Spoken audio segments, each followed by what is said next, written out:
शरण जावे सर्व भावे देवासी तो हा उतरिल पार भवदुस्तर नदीचा बहु आहे करुणावंत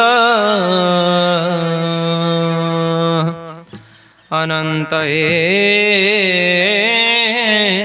नामजा तो हा उतरिल पार भवदुस्तर नदीचा तुका म्हणे साक्षी आले तरी केले प्रगट तो हा उतरिल पार भवदुस्तर नदीचा विठ्ठल विठ्ठल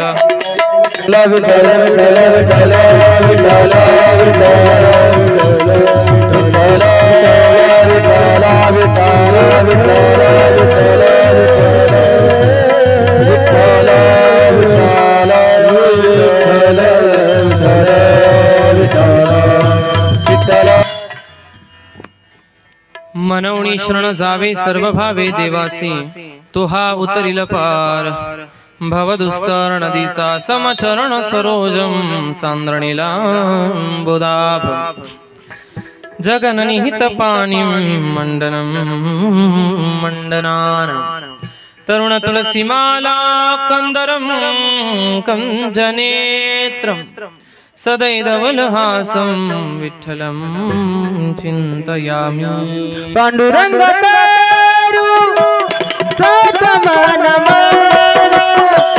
पांडुरंग तारू प्रथमनमन पांडुरंग तारू प्रथमनमन पांडुरंग तारू प्रथमनमन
नटवरवपुः कर्णयो कर्णिकारम् बिभ्रद्वासं कनककपिशं वैजयन्ती च माला रन्ध्रान्वेणोरधरसुधया पूरयन् गोपवृन्दे वृन्दारण्यं स्वपदरमणं प्राविशद्गीतकीर्तिः शान्तं शाश्वतप्रमेयनमघं निर्वाणशान्तिप्रदं ब्रह्माशं फणेन्द्रसेव्यमनिशं वेदान्तवेद्यं विभुं रामक्षं जगदीश्वरं सुरगुरुं मायामनुष्यं हरिं वन्देऽहं करुणाकरं रघुवरं भूपालचूडामणिं नान्या स्पृहा रघुपते हृदये स्मदीये सत्यं वदामि च भावान्तखिलान्तरात्मा भक्तिं प्रयश्च रघुपं मणिर्भरां मे कामादिदोषरहितं कुरु मानसं च प्रभु के चरणों में सदा सदा पुनि पुनि करूं प्रणाम कहो तुम्हें भूलूं नहीं मेरे प्रियतम श्याम भक्ति भक्त भगवंत गुरु चतुर नाम वपुएक जिनके पद वंदन करो नाशत विघ्न अनेक प्रथम ही गुरु को शीश नवाओ हरि चरणों में है ध्यान लगाओ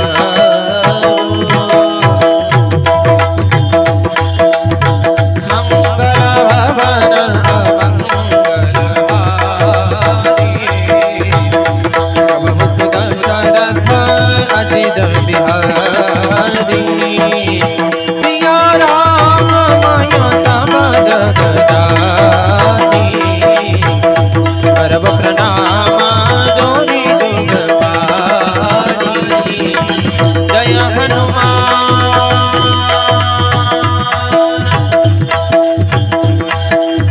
ज्ञान गुण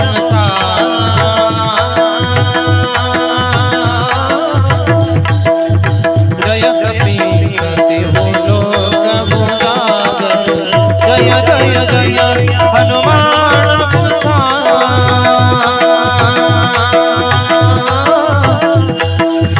कृपा करो गुरुदेव की नाम राम सिया राम मेरे राम राम सिया राम मेरे राम राम सिया राम मेरे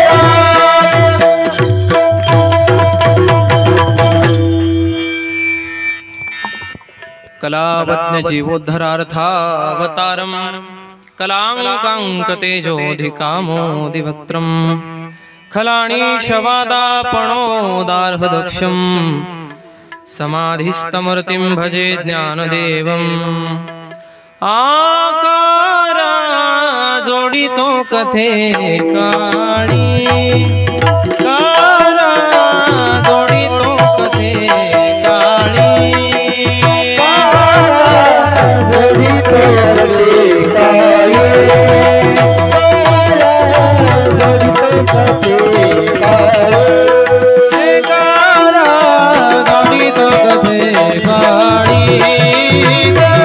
जोड़ी तो कथे काली जोड़ी तो कथे काली जोड़ी तो कथे काली अपना सावे जवानी अपना वे जवानी तेरा जोड़ी तो कथे काली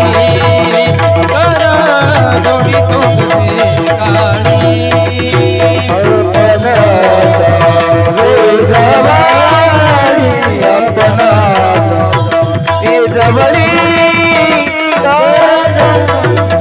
कथे काली तारा जोड़ी तो कथे काली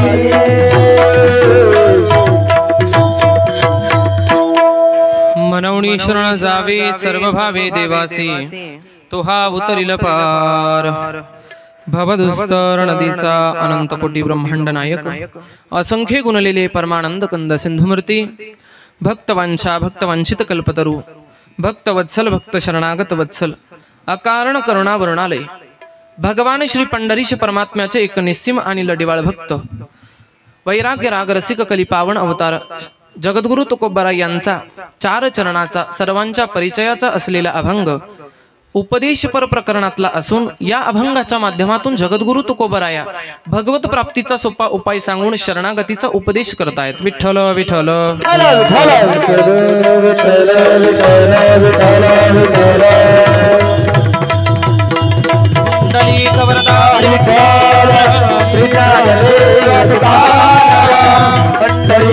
भगवान की जय। विठ्ठल विठ्ठल विठ्ठल विठ्ठल विठ्ठल विठ्ठल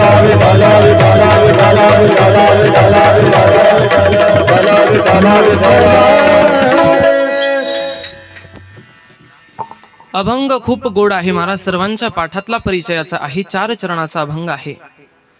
पण या अभंगाचं यथामती चिंतन करण्यापूर्वी अल्पसहा परिहार देणे वक्त्याचं कर्तव्य आहे। या न्यायानं आज या ठिकाणी या नैमित्तिक कार्यक्रमाकरता आपण या ठिकाणी उपलब्ध आहोत, आपल्याला ज्ञात आहे। विठ्ठल विठ्ठल विठ्ठल विठ्ठल विठ्ठल विठ्ठल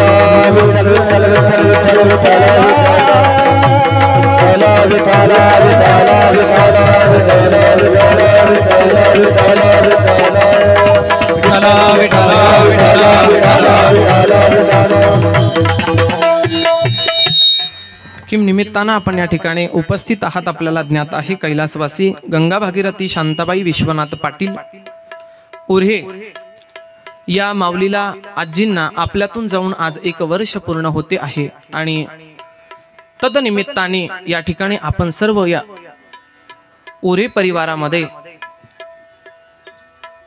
उपस्थित आहात। कारण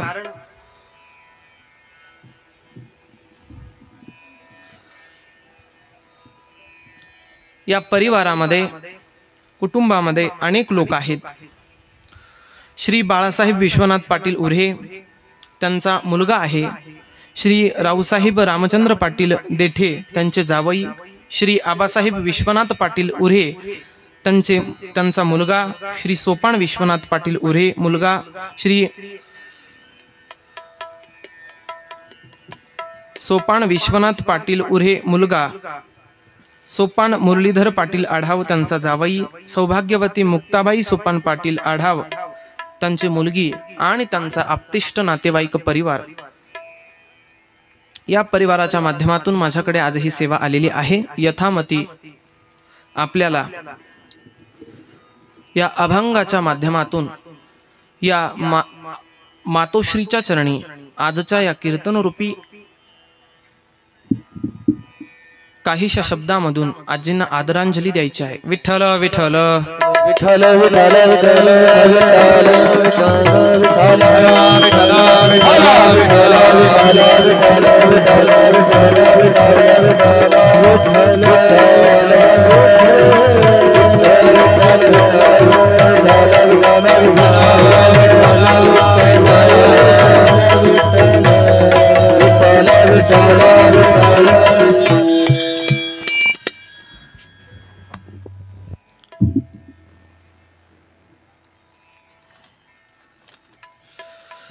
कैलासवासी गंगा भागीरथी शांताबाई विश्वनाथ पाटील उर्हे या आजींचं आज प्रथम पुण्यस्मरण आहे आणि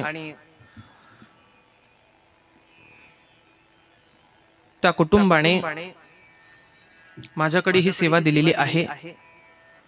या आजींना जाऊन सज्जनांनो आज आपल्यातून 1 वर्ष पूर्ण होत आहे, आपल्याला ज्ञात आहे।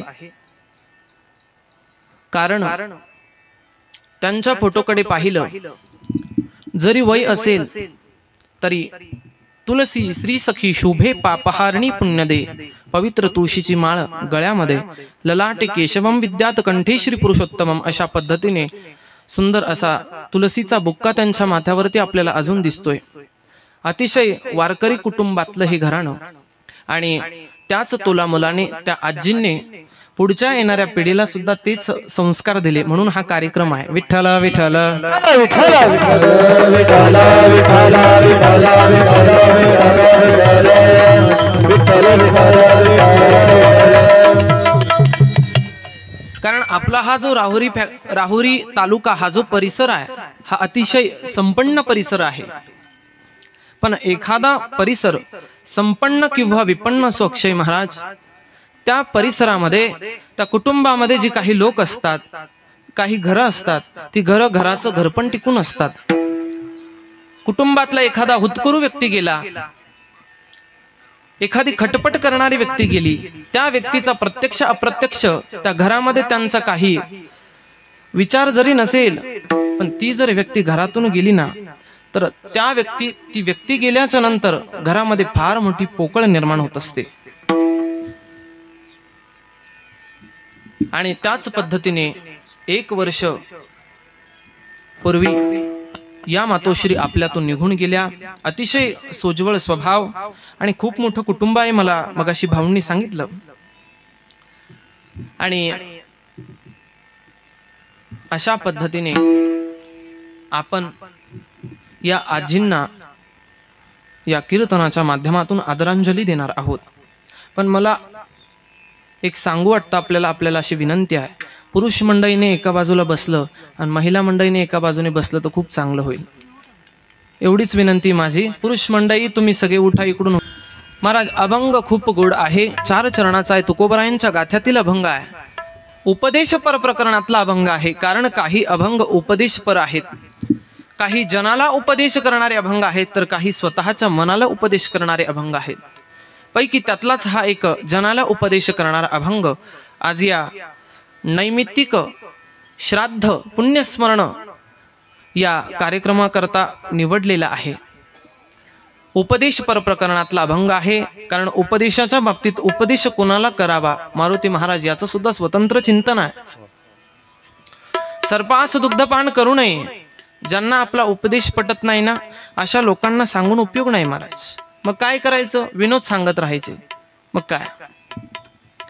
पण अशा पद्धतीने या अभंगातून तुकोबर आहे भगवत प्राप्तीचा सोपा उपाय सांगून शरणागतीचा उपदेश करतायत. विठ्ठल विठ्ठल विठ्ठल विठ्ठल विठ्ठल विठ्ठल विठ्ठल विठ्ठल. अभंगाचं यथामती चिंतन करण्यापूर्वी आपल्या या कीर्तनाला जे साथ देणारी जी मंडळी आहे, एकाहुनी बळी रे, अशा पद्धतीने आपल्याच राहुरी तालुक्याचं हे सगळं वैभव आहे महाराज. त्यामध्ये आमचे परमस्नेही अभिन्न हृदय असणारे अक्षयजी महाराज जुंद्रे असतील. अतिशय महाराजांचा गोड हात आहे, त्यांना धन्यवाद देतो. तदनंतर आमचे दुसरे सन्मित्र आहेत कुबेरजी महाराज जगदने, अतिशय महाराजांचा गोड हात आहे, त्यांना सुद्धा धन्यवाद देतो. इकडे आमचे जिवलग आकाशजी महाराज अनाप असतील, त्यांना धन्यवाद देतो. पुन्हा आम्हाला अतिशय जीवापाड प्रेम करणारे बंधू समवेत बंधूचा बहुमान देणारे आमचे मारुती महाराज कदम असतील, महाराजांचाही अतिशय गोड आवाज आहे आणि अनाप महाराजांनी अतिशय गोड सुरुवातीची चाल वाजवली गायली. आपल्याला धन्यवाद देतो दोघांना. तदनंतर इकडे आपल्या राहुरी तालुक्यातील वांबोरी श्री क्षेत्र वांबोरी या ठिकाणावरून संत सेवाधाम वारकरी गुरुकुल आमचेच असणारे परम आदरणीय सन्मित्र किशोरजी महाराज बडाख यांच्या या गुरुकुलातले विद्यार्थी आहेत. त्यांच्याकरता एकदा टाळ्या वाजवा महाराज. अतिशय गोड विद्यार्थी आहे आणि समर्पक, जसा विषय असेल तशा पद्धतीने टाळ वाजवतात. असे आमचे किशोरजी महाराज बडाख, त्यांचे विद्यार्थी आणि किशोरजी महाराजांचे वडील आदरणीय गडाख महाराज, तेही या ठिकाणी उपस्थित आहे. महाराजांनाही धन्यवाद देतो. तदनंतर त्याच गुरुकुलामध्ये अतिशय सुंदर पद्धतीने ज्यांचं शिक्षण चालू आहे असे आमचे नकुलजी महाराज, अतिशय महाराजांचा गोड स्वभाव आहे आणि त्यांचाही पखवादावरती हात खूप गोड आहे. महाराजांना धन्यवाद देतो. तदनंतर आपली सिस्टीम आहे पांडुरंग खांदे, आदरणीय खांदे भाऊंची, खांदे महाराजांची सिस्टीम आहे. अतिशय गोड सिस्टीम आहे, त्यांना सुद्धा धन्यवाद देतो. इकडे संगमनेर तालुक्यातील या सोशल मीडियाच्या माध्यमातून हा कार्यक्रम प्रसारित होतो आहे ते आमचे संगमनेरचे दीपक भाऊ कोल्हे, भगवंत कीर्तन यूट्यूब चॅनल, ते सुद्धा या ठिकाणी उपस्थित आहे. भाऊंना मी धन्यवाद देतो. तदनंतर आपल्याच राहुरी तालुक्यातील प्रसिद्ध असणारं भगवती मातेचं स्वरूप आहे, प्रतिवांगमय विग्रह आहे, ते असणारं श्री क्षेत्र कणगरगाव. आणि त्या कणगर गावातील त्याच भगवतीचे पुजारी आमचे, आणि नाव सुद्धा कनकावती चॅनल असे असणारे आमचे भाऊ या ठिकाणी उपस्थित आहे. अतिशय गोड चॅनल आहे. दोन्हीही भाऊंचं आपणास धन्यवाद देतो. सगळ्यांना धन्यवाद देऊन आपण सज्जन श्रोतृवृंद, देवरूप श्रोतृवर्ग आपल्या सर्वांच्या चरणी नतमस्तक होऊन कीर्तनाला प्रारंभ करतो. विठ्ठल विठ्ठल विठ्ठल विठ्ठल विठ्ठल. आज या माऊलीचं प्रथम पुण्यस्मरण आहे. पण कधी आपल्याला प्रश्न पडला का, प्रथम पुण्यस्मरण का करावं, का केलं जातं? कारण त्या प्रथम पुण्यस्मरण नावातच गुह्य दडलेलं आहे. पुण्य व्यक्तीचं स्मरण करणं याला पुण्यस्मरण असं म्हणतात. आणि ज्या व्यक्तीचं स्मरण केल्यानं आपल्याला पुण्य प्राप्त होतं त्याला पुण्यस्मरण असं म्हटलं जातं. कुटुंबाकरता आपल्या गेलेल्या पितरांचं पुण्यस्मरण आपण घालतो, तर ते गेलेल्या पितरांचं आपण स्मरण करतो. ते स्मरण केल्याच्या नंतर त्यांच्याकडून आपल्याला काही पुण्य प्राप्त होत असतं, म्हणून पुण्यस्मरण. अनेक भाव आहेत त्या शब्दाचे. पण समाजाकरता भगवंताचं स्मरण, संत महात्म्यांचं स्मरण केल्यानं अनेक पटीने आपल्याला पुण्य प्राप्त होतं, म्हणून पुण्यस्मरण. अनेक अर्थ आहेत. म्हणून अशा पद्धतीने या आजींना आपल्यातून जाऊन 1 वर्ष पूर्ण होत आहे. आणि तर खऱ्या अर्थानं पाहू गेलो तर कीर्तनाचे काही नियम आहेत. नाथ महाराज एके ठिकाणी वर्णन करतात, भक्ती ज्ञाना विरहित इतरा गोष्टी न कराव्या, प्रेम भरे वैराग्याच्या युक्ती विवाराव्या, जेणे करुणी अंतरी मूर्ती ठसावी श्रीहरीची, ऐसी कीर्तन मर्यादा आहे संतांच्या घरची.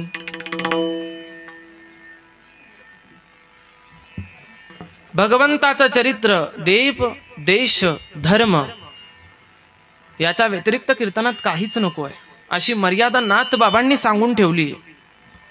पण आता काय असतं, एक कुटुंबाच्या मध्ये भावनिकता असते. तशा पद्धतीने जर पाहू गेलो तर आजकाल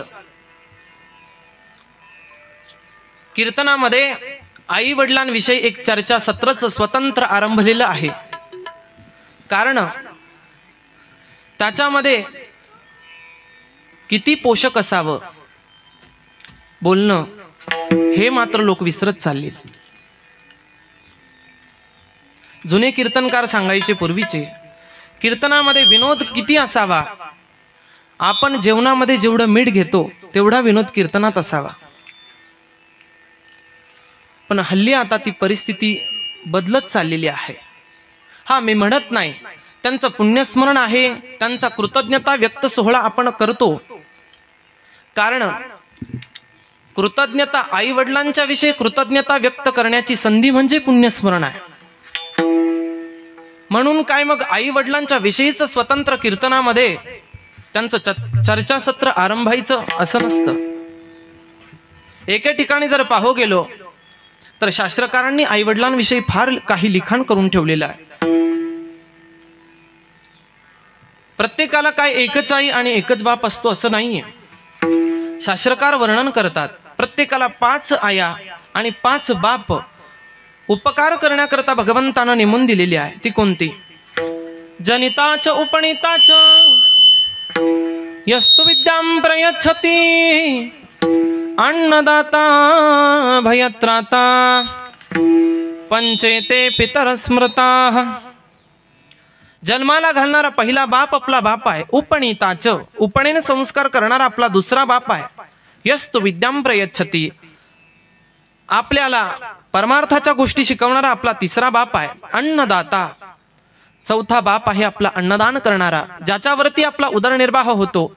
हा चौथा बाप आपला अन्नदान करणारा आपला बाप आहे. भयत्राता, जो बाप आपल्याला, जो व्यक्ती आपल्याला भयापासून मुक्त करतो, तो पाचवा भयापासून मुक्त करणारा आपला बाप आहे. अशी 5 बाप प्रत्येकाला, तशा 5 आया सुद्धा प्रत्येकाला आहे. शास्त्रकार पुन्हा वर्णन करतात. राजपत्नी, गृहपत्नी, मित्रपत्नी तथैव च, पत्नी माता स्वमाता च, पंचैता मातर स्मृता. राजाची बायको आपली आई आहे. राजपत्नी, गुरुपत्नी, गुरूंची पत्नी आपली आई आहे. मित्रपत्नी तथैव च, मित्राची बायको आपली आई आहे. पत्नी माता, स्वतः आपल्या बायकोची आई आपली आई आहे. आणि स्वमाताच, स्वतःची आई आपली आई आहे. अशा 5 आया आणि 5 बाप प्रत्येकाला भगवंतानं उपकार करण्याकरता नेमून दिलेले आहे. किती प्रमाण सांगावे महाराज. मातरम पितरम चैव साक्षात प्रेम देव स्वरूपिना. विठ्ठल विठ्ठल विठ्ठल विठ्ठल. हे वडील हे साक्षात भगवंतानं निर्माण केलेलं दुसरं दैवत आहे सज्जनांनो. म्हणून जास्त बोलत नाही, कारण कीर्तनाच्या काही मर्यादा असतात. म्हणून एक भावनिकता असते कुटुंबामध्ये. म्हणून समाजाकरता, कुटुंबाकरता आपल्याला आई वडील महत्वाचे असतात. तशी समाजामध्ये वावरत असताना संत महात्मे आणि सद्गुरू आपल्यासाठी फार महत्वाचे असतात. कारण जीवन जगत असताना आपल्याकडून 4 कर्म घडली पाहिजे, त्यावेळेस तो मनुष्य निराळा होतो. आपल्याला जर निराळा व्हायचं असेल तर काय केलं पाहिजे. शास्त्र सांगतात 4 कर्म केली पाहिजे. पहिलं कर्म आहे नित्य कर्म, दुसरं आहे काम्य कर्म, तिसरं आहे प्रायश्चित्त कर्म आणि चौथं आहे नैमित्तिक कर्म. मला श्रद्धापर्यंत यायचे. नित्य कर्माचा विचार पाहूया. नित्य कर्म म्हणजे काय. आपण आपल्या जीवनामध्ये, नित्याच्या जीवनामध्ये दररोज काहीतरी नित्यनेम केला पाहिजे. चांगलं कार्य आपण केलं पाहिजे, याला नित्यनेम म्हणतात. पण आमचे वारकरी बघा, पहाटे उठल्याच्या नंतर सकाळी काकडा,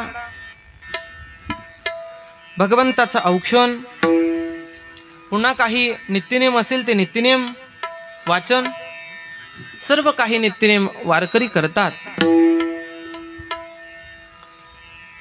आणि हे संत महात्म्यांनी आपल्याला घालून दिलेली परंपरा आहे महाराज. प्रत्येक जण आपण पहा, आपण ज्यांना आदर्श मानतो ते संत महात्मे प्रत्येकानं जीवनामध्ये नित्यनेम केलेला आहे. आणि तोच नित्यनेम आपल्याला आदर्श ठेवून आपल्याला सांगितलेला आहे की अशा अशा पद्धतीने आपण नित्यनेम केला पाहिजे. म्हणून नित्यनेम जीवनामध्ये फार महत्वाचा आहे. किती महत्वाचा आहे, त्या नित्यनेमाचे खूप फायदे सांगितलेले आहे शास्त्रामध्ये. सोप्या भाषेत आपल्याला सांगून जातो. रायगड किल्ल्यावरती ज्यावेळेस छत्रपतींचं निर्याण झालं आणि त्यांचा अवतार कार्य संपन्न झाल्याच्या नंतर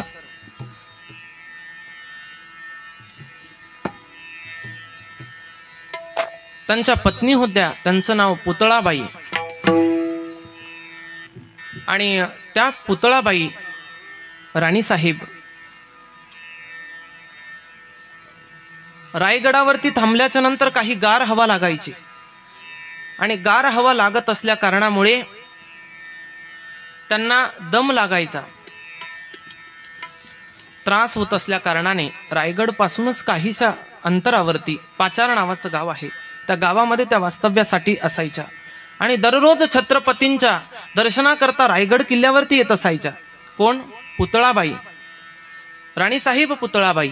आणि कधी कधी छत्रपती किल्ल्यावर जरी नसेल तर नुसतं त्यांच्या सिंहासनाचं दर्शन घ्यायचं पण नित्यानं यायच्या, दर्शन घेऊन पुन्हा आपल्या त्या पाचार गावामध्ये जायच्या. पण एक दिवस झालं असं का,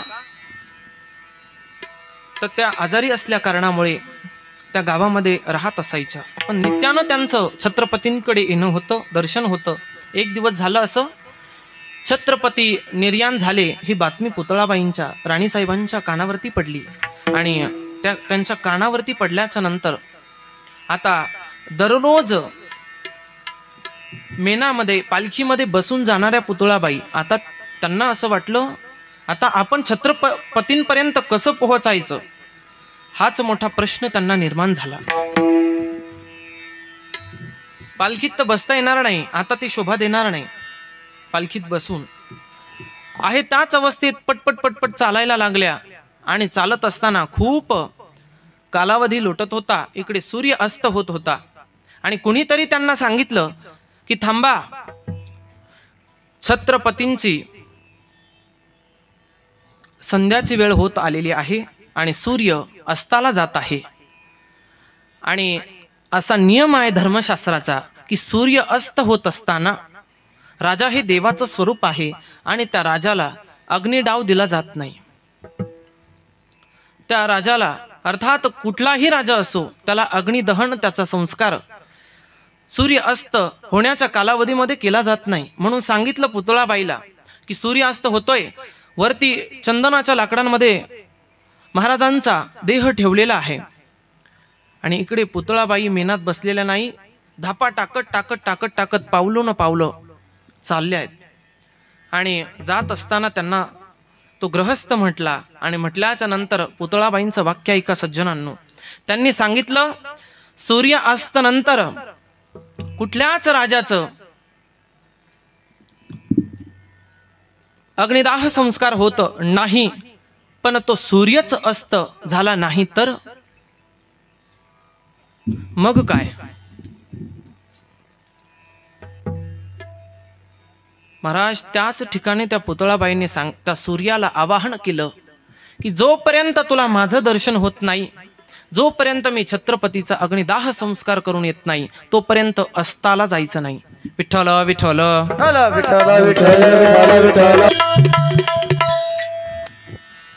आणि हे लिहून ठेवलेलं आहे महाराज, हे पुरावे आहेत.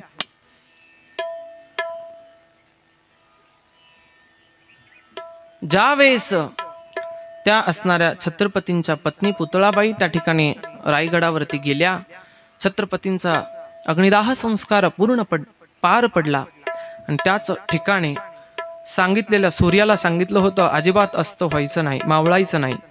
तसाच होता महाराज तो सूर्य. याला म्हणतात नित्यनेम. याच्यावरती सांगत आहे मी आपल्याला, असा नित्यनेम जीवनात असावा. म्हणून पहिलं कर्म आहे नित्यकर्म. नित्यकर्मामध्ये फार ताकद असते आणि त्यातल्या त्यात दररोजच्या नित्यकर्मामध्ये तर फारच ताकद असते. म्हणून नित्यकर्म माणसानं केलं पाहिजे. दुसरं आहे काम्य कर्म.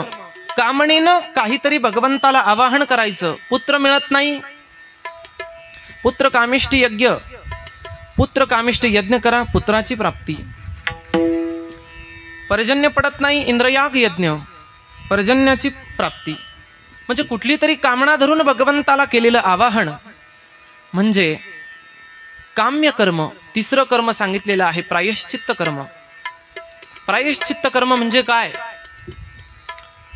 आपल्या नित्याच्या जीवनामध्ये आपण एखाद्याला विनाकारण दुखावलेलं असेल तर त्याचं प्रायश्चित्त घेणं, पश्चाताप करणं, प्रायश्चित्त घेणं म्हणजे त्याला प्रायश्चित्त कर्म असं म्हटलेलं आहे.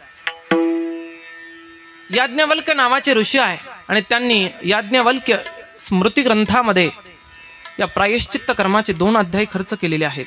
त्यांनी सांगितलंय की माणसानं आपल्याकडून एखाद्या महान मोठ्या व्यक्तीचा अपमान झाला चुकून, तर त्याला प्रायश्चित्त काय, तर गोमातेचा स्पर्श करायचा, दर्शन करायचं प्रायश्चित्त झालं. तदनंतर आपल्याकडून दिवसातून चुकून एखाद्या वेळा खोटं बोललं गेलं तर त्याचं प्रायश्चित्त काय, गोमातेला स्पर्श करायचा.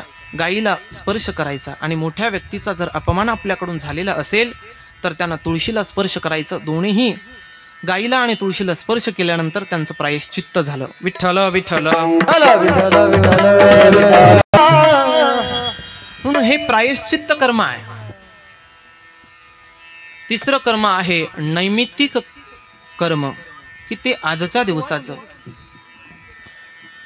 काहीतरी निमित्तानं केलं जातं, त्याला नैमित्तिक कर्म असं म्हणतात. आणि तोच हा श्राद्धाचा विधी. प्रथम पुण्यस्मरण. सज्जनांनो, आपल्याकडे 16 संस्कार आहेत आपल्या हिंदू धर्मामध्ये. त्याला षोडश संस्कार असं म्हणतात. आणि गर्भाधान संस्कारापासून तर अंत्येष्टी संस्कारापर्यंतचे जे मधले काही संस्कार आहेत ते 16 संस्कार ते आपल्यावरती होणं अत्यंत गरजेचं आहे. आणि एवढंच नाही तर आपल्या पूर्वजांनी सुद्धा हे संस्कार आपल्याला आदर्श ठेवलेले आहे.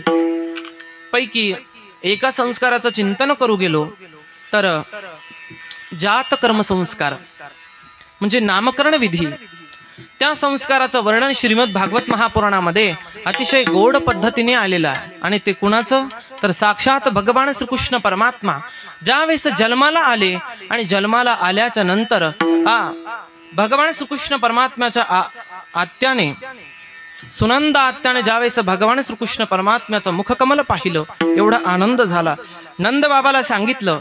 नंद बाबांना सुद्धा एवढा आनंद झाला आहे. त्याच जागेवरती नाचायला लागले. आणि नाचत असताना त्या नंद बाबांनी एक वेदी, द्विवेदी, त्रिवेदी, चतुर्वेदी ब्राह्मणांना आमंत्रित केलं. आणि आमंत्रित करून त्यांच्याकडून जात कर्म संस्कार पार पाडला. हरिनंदस्त्वात्मज उत्पन्ने जातल्हादो महामना. नंदस्त्वात्मज उत्पन्ने जातल्हादो महामना. अहोय विप्राण वेदज्ञान शातः शुचिरलङ्कृत.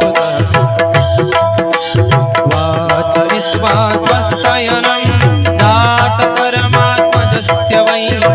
वाचयित्वा स्वस्तयनं जातकर्मात्मजस्य वै. कारयामास विधिवत् देवार्चनं तथा. नन्दस्त्वात्मज उत्पन्ने जातल्हादो महामना. जातल्हादो महामना. जातल्हादो महामना. जातल्हादो महामना.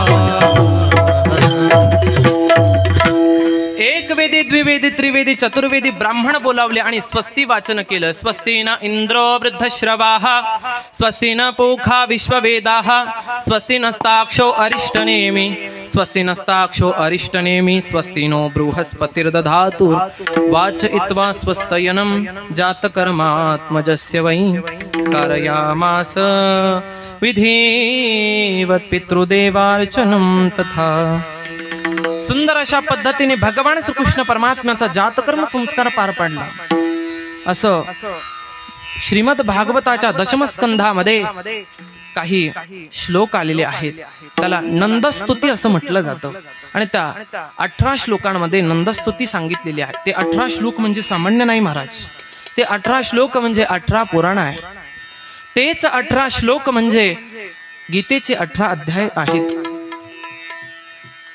सामान्य नाही. आणि तेच 18 श्लोक म्हणजे 18 उपपुराण आहेत. अशा पद्धतीने जात कर्म संस्कार पार पाडला महाराज. आणि तो कुठे? घरामध्ये नाही, स्वच्छ ठिकाणी नाही, गावठी गायीच्या गोमातेच्या गोठ्यामध्ये तो जात कर्म संस्कार पार पडला महाराज. नामकरण विधी सुद्धा गोठ्यामध्येच झालेला आहे. ज्यावेळेस यादव असणारे यादवांचे जे कुलगुरू होते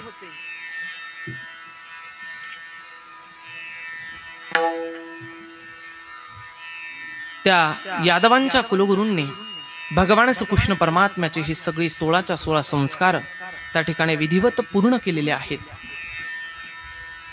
त्या गायीच्या गोठ्यामध्येच का? कारण भगवान विप्रधेनुसुर संतहित लीन मनुज अवतार. तुलसीदासजी महाराज रामायणामध्ये वर्णन करतात. भगवंताचा अवतारच त्याच्याकरता झालेला आहे. काय? गायींचं रक्षण, भक्तांचं गायींचं रक्षण, दुष्टांचा संहार आणि धर्माचं रक्षण. अशा पद्धतीने त्या भगवंताचा अवतार झालेला आहे. म्हणून यशोदा मैयाने भगवान श्रीकृष्ण परमात्म्याला त्या गोठ्यामध्ये घेऊन गेले आणि सुंदर अशा पद्धतीने नामकरण विधी जातकर्म संस्कार त्या ठिकाणी गोठ्यामध्ये पार पडला महाराज. आता त्याचे खूप भाव भागवतामध्ये आहेत. गाय इतकी सामान्य नाही महाराज. साक्षात गोलोकामधून भगवान श्रीकृष्ण परमात्म्यानं असणारं वृंदावन आहे. श्री क्षेत्र उत्तर प्रदेश या ठिकाणी असणारं वृंदावन, त्या वृंदावनाचं प्रादुर्भावच गोलोकामधून झालेला आहे. असा नियम आहे, असा वर्णन आहे की ब्रह्मदेवाच्या या संपूर्ण सृष्टीमध्ये वृंदावनाचं नाव नाही. कारण वृंदावन स्वतंत्र राधाराणी करता भगवंतानं साक्षात गोलोकामधून खाली आणलेलं आहे. वृंदावनातली जी यमुना नदी आहे ती यमुना नदी, वृंदावनातली जी गोपबाल आहे ते गोपबाल, गोपी, गायी आणि तिथले असणारे तो गोवर्धन पर्वत, हे संपूर्ण राधाराणीच्या राधा राणीला सुख प्राप्त व्हावं याच्याकरता गोलोकामधून त्याचा प्रादुर्भाव भगवान श्रीकृष्ण परमात्म्यानं या पृथ्वीवरती केला. याचं वर्णन भगवान श्री ब्रह्मदेवाने अनेक सृष्टीमध्ये अनेक पॉइंट निर्माण केले, पण वृंदावनाचं त्याच्यात नाव नाही. आणि हे भागवतात अतिशय गुह्य पद्धतीने, इंग्लिशमध्ये आपण त्याला प्रोटोकॉल म्हणतो, तो प्रोटोकॉल श्री शुकदेवजींनी त्याच्यात वर्णन केलेलं आहे. आणि हे संपूर्ण वर्णन मूळ भागवतामध्ये सुद्धा आहे. आणि ती गाय पवित्र असणारी गोलोक धामामधून आलेलं ते असणाऱ्या त्या संपूर्ण गायी, त्या गायी त्यांनी आतमध्ये त्या गोठ्यामध्ये सुंदर अशा पद्धतीने जातकर्म संस्कार चालू झाला. आणि एवढंच नाही तर भगवान श्रीकृष्ण परमात्म्याला किती प्रिय आहे महाराज गाय. शृंगमूले स्थितो ब्रह्मा, शृंगमध्ये तु केशव, शृंगाग्रे वसते शंकरः, त्रयो देवा प्रतिष्ठितः, गोमये वसते लक्ष्मी, गोमूत्रे च धन्वन्तरिः. गायीच्या शेणामध्ये लक्ष्मीचा वास, गोमूत्रे च धन्वन्तरिः, गायीच्या गोमूत्रामध्ये धन्वंतरी नामक देवतेचा वास आणि गायीच्या शेणामध्ये लक्ष्मी मातेचा वास. मध्यभागी गायीच्या भगवान ब्रह्मदेवाचा वास, मागच्या बाजूने भगवान श्री हरी विष्णूंचा वास आणि गायीच्या मुखाच्या बाजूने भगवान श्री शंकरांचा वास आहे.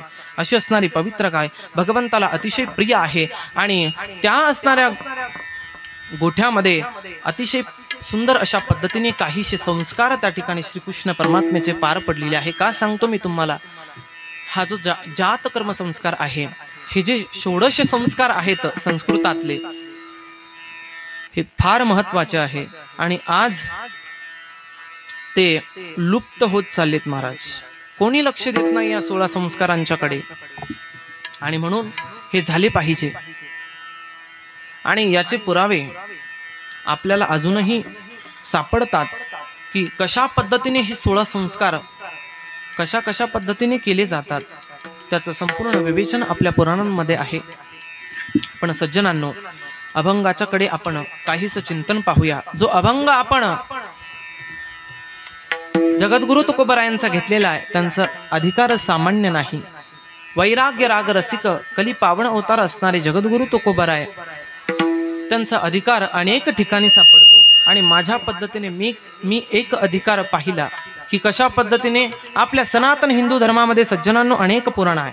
किती पुराण आहे मग बोला महिला मंडळ, किती पुराण आहे? 18. वा. वेद किती आहेत? किती?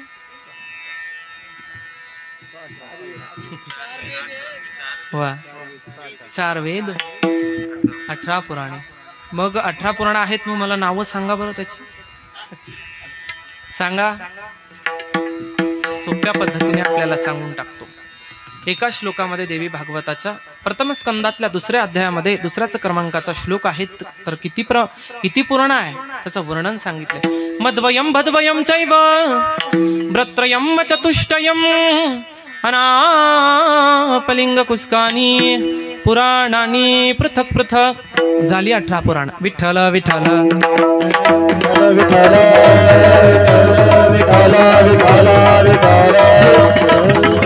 महाराज, तुम्ही म्हणाल ही कशी 18 पुराण झाली आम्हाला काहीच कळालं नाही. संक्षिप्त रूपात सांगा. मद्वयम भद्वयम चैव. म शब्दापासून 2 पुराण आहे. मत्स्य पुराण, मार्कंडेय पुराण. भद्वयम चैव भ शब्दापासून पुन्हा 2 पुराण. भविष्य पुराण, भागवत पुराण. ब्रत्रयम ब्र शब्दापासून 3 पुराण आहे. ब्रह्मपुराण, ब्रह्मांड पुराण, ब्रह्मवैवर्त पुराण. व चतुष्टयम व शब्दापासून 4 पुराण आहे. वायू पुराण, वामन पुराण, वाराह पुराण, विष्णू पुराण. अनापलिंग कुस्कानी. अ पासून अग्नि पुराण. न पासून नारद पुराण. ली पासून लिंग पुराण. कु पासून कूर्म पुराण. ग पासून गरुड पुराण. स्कानी स्कंद पुराण. पुराणानी पृथक पृथक. विठ्ठल विठ्ठल विठ्ठल विठ्ठल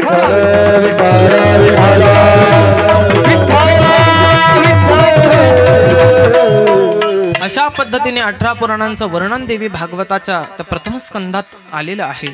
आणि मग एवढ्या सगळी पुराण अभ्यास करायच्या कुठल्या पद्धतीचा म्हणून प्रस्थानत्रयी निर्माण झाली. पहिला ग्रंथ आहे ब्रह्मसूत्र, दुसरा ग्रंथ आहे दशोपनिषद आणि तिसरा ग्रंथ आहे श्रीमद भगवद्गीता. ही हिंदू सनातन हिंदू धर्माची प्रस्थानत्रयी आहे महाराज.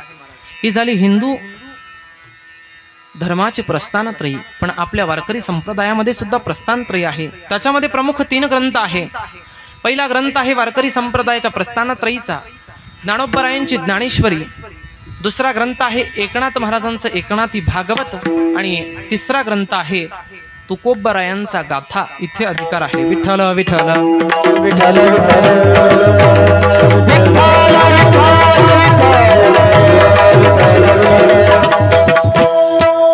असा अधिकार तुकोबरायांचा आहे. आणि या अभंगातून तुकोबराय आपल्याला उपदेश करत आहेत. कारण आपण या मानवी जीवनाचं परीक्षण केलं तर मानवी जीवनाची खरी सार्थकता आणि सफलता कशात असेल तर ती फक्त आणि फक्त भगवत प्राप्तीतच आहे. भगवत प्राप्तीशिवाय या मानवी देहाचा काहीच उपयोग नाही. कारण शास्त्रकार गोडगोड दृष्टांत देतात. जगात 3 गोष्टी दुर्लभ आहे. कोणत्या गोष्टी? दुर्लभम त्रयमयमैत देवानुग्रह हेतुकम मनुष्यत्वम मुमुक्षत्वम महापुरुष संश्रयाः. जगात 3 गोष्टी दुर्लभ आहे. पहिली गोष्ट कोणती? मनुष्य देह मिळणं फार दुर्लभ आहे. दुसरी गोष्ट मुमुक्षता मिळणं फार दुर्लभ आहे. आणि तिसरी गोष्ट संत महात्म्यांची संगती आणि त्यांची भेट होणं फार दुर्लभ आहे. पण पहिल्या पदाचा विचार करा. मनुष्य देह किती दुर्लभ, किती दुर्लभ. नाथ महाराजच वर्णन करतात. नरदेह दुर्लभ ताणारे तुम्ही वासुदेव वासुदेव म्हणा. नरदेह दुर्लभ ताणारे तुम्ही वासुदेव वासुदेव म्हणा. वर्षाची देणारे तुम्ही वासुदेव वासुदेव म्हणा. वर्षाची देणारे तुम्ही वासुदेव वासुदेव म्हणा. रामाचे दुःख यातणारे तुम्ही वासुदेव वासुदेव म्हणा. तुम्ही वासुदेव वासुदेव म्हणा. तुम्ही आठवा मधुसूदन वासुदेव वासुदेव म्हणा. तुम्ही वासुदेव वासुदेव म्हणा. वासुदेव वासुदेव म्हणा. तुम्ही वासुदेव वासुदेव म्हणा. वासुदेव वासुदेव म्हणा. तुम्ही वासुदेव वासुदेव म्हणा. वासुदेव वासुदेव म्हणा. तुम्ही वासुदेव वासुदेव म्हणा. वासुदेव वासुदेव म्हणा. तुम्ही वासुदेव वासुदेव म्हणा. वासुदेव वासुदेव म्हणा. तुम्ही वासुदेव वासुदेव म्हणा.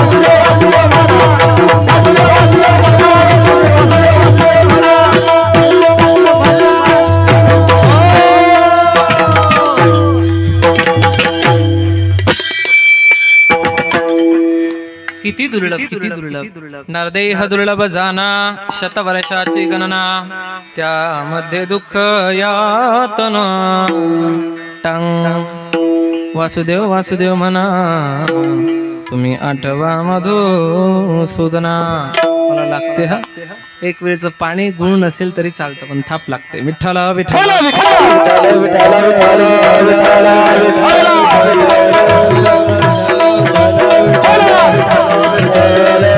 पहिली गोष्ट दुर्लभ आहे. मानवी देह आपल्याला प्राप्त झाला. महाराज या मानवी देह जो आपल्याला प्राप्त झाला याची इच्छा साक्षात स्वर्गातले देव करतात. हो स्वर्गीचे यम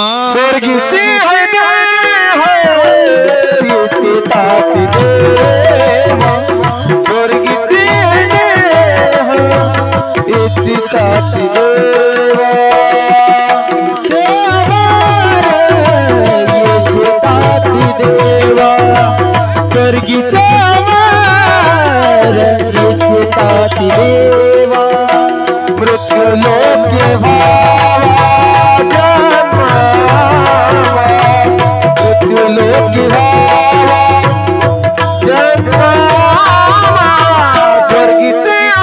मृत्यू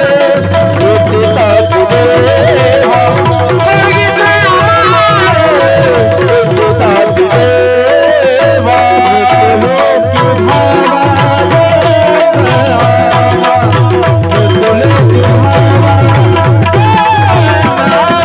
स्वर्गीचे अमर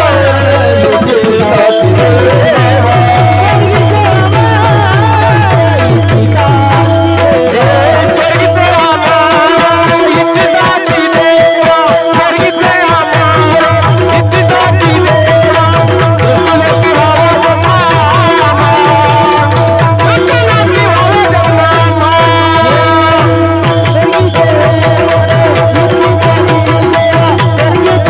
अमर इच्छिताती देवा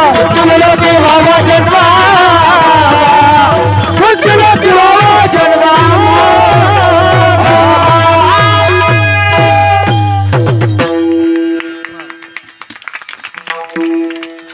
अतिशय गोड महाराज. स्वर्गीचे अमर इच्छिताती देवा मृत्युलोकी भावा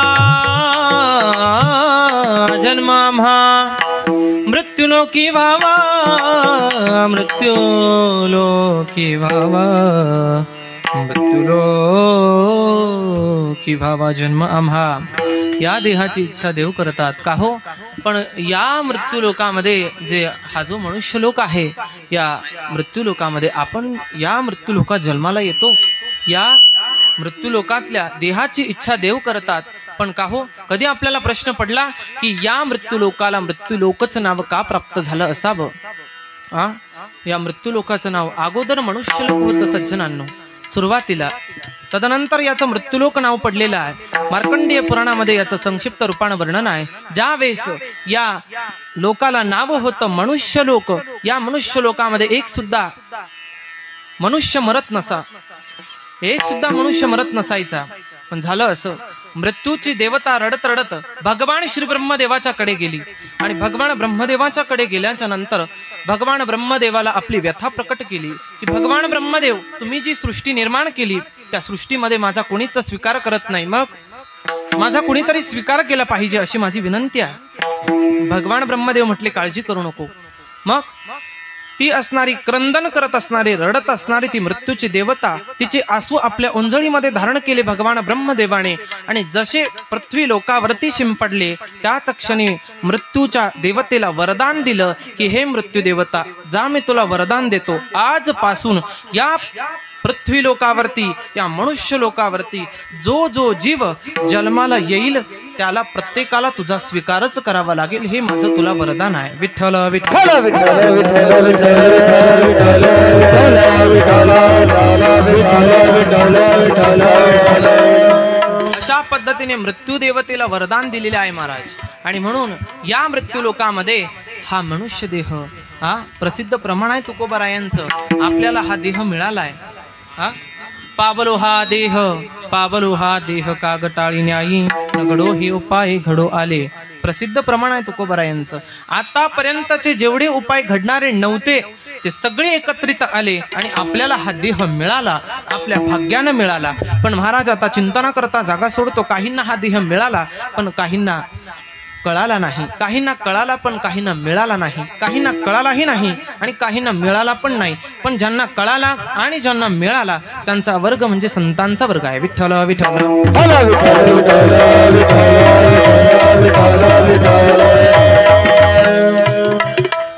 मानवी जीवनामध्ये आल्याच्या नंतर जी गोष्ट आपल्याला प्राप्त करायची आहे ती गोष्ट आपण प्राप्त केली पाहिजे, तरच जीवनाची सार्थकता ठरू शकते. अन्यथा जीवनाची निरर्थकता ठरल्याशिवाय राहणार नाही महाराज. पण माणूस काय करतो, या मृत्यूलोकामध्ये जन्माला आल्याच्या नंतर आहे त्याच्यामध्ये समाधान नाही, नाही त्याच्या पाठीमागे पळायचं, ही आपली सवय आहे. आणि आपण आपल्याला आयुष्य किती आहे महाराज, 100 वर्षाचं आयुष्य आपल्याला भगवंताने दिलेलं आहे. पण माणूस काय करतो? माणसाला सर्वात मोठी भीती आहे मरणाची. कारण आचार्य भर्तृहरी त्यांच्या वैराग्य शतक नामक ग्रंथामध्ये वर्णन करतात की प्रत्येक मनुष्य जीवनामध्ये जगामध्ये हा प्रत्येक गोष्टीला भीतोच. कोणत्या कोणत्या गोष्टीला कोणता कोणता मनुष्य भीतो बघा. आता आपण त्या यादीत बसतो का बघा. भोगे रोग भयम, कुलच्युती भयम, वित्तेंद्र पलाद भयम, माने दैन्य भयम, गुणे खलु भयम, रूपे जरया भयम, शास्त्री वाद भयम, बले रिपु भयम, सर्व पदे भयानिमित्तम एक विष्णु पद निर्भयम. विठ्ठल विठ्ठल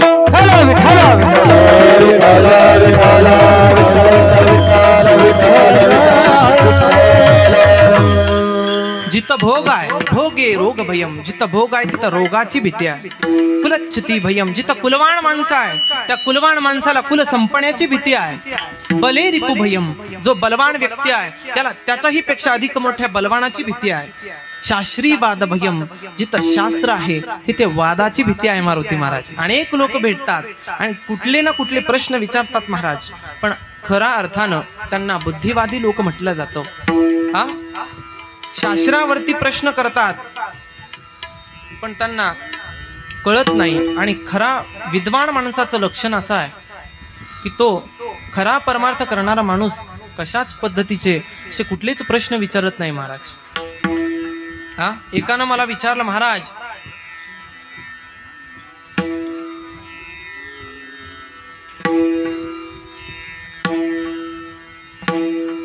सुदामदेव आहे, सुदामदेव भागवतामध्ये त्या सुदामदेवाचं आडनाव काय होतं बघा बरं. आता हे प्रश्न कसे आहेत. सुदामदेवाचं आडनाव काय? अहो त्या प्रश्नांना काही तुमच्या चला विठ्ठल विठ्ठल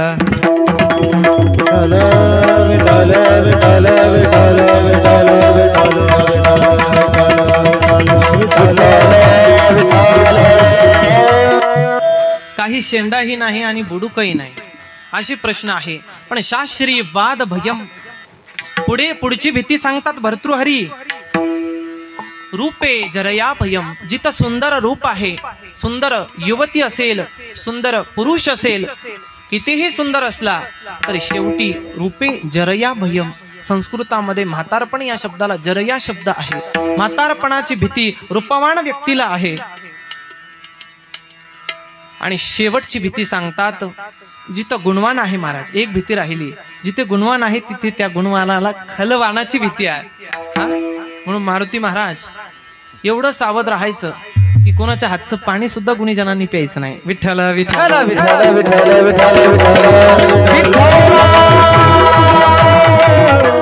कारण कोण त्या पाण्यात काय घालू शकता आपल्या आवाजाकरता महाराज आहे की नाही. पण सावध राहिलं पाहिजे. गुणे खलु भयम, जिथं गुणवान व्यक्ती आहे त्या गुणवानाला खलवानाची भीती आहे.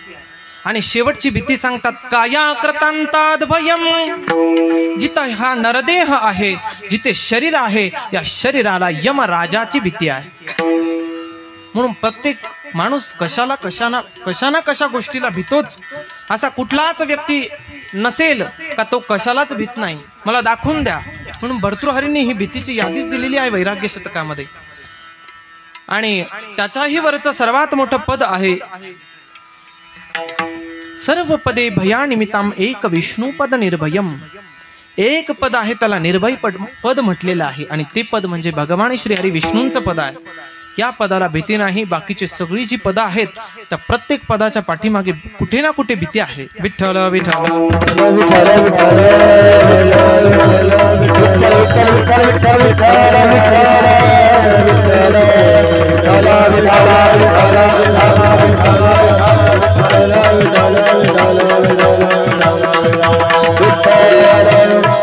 अशा पद्धतीने या मानवी जीवनामध्ये आल्याच्या नंतर आपली सार्थकता कशात असेल.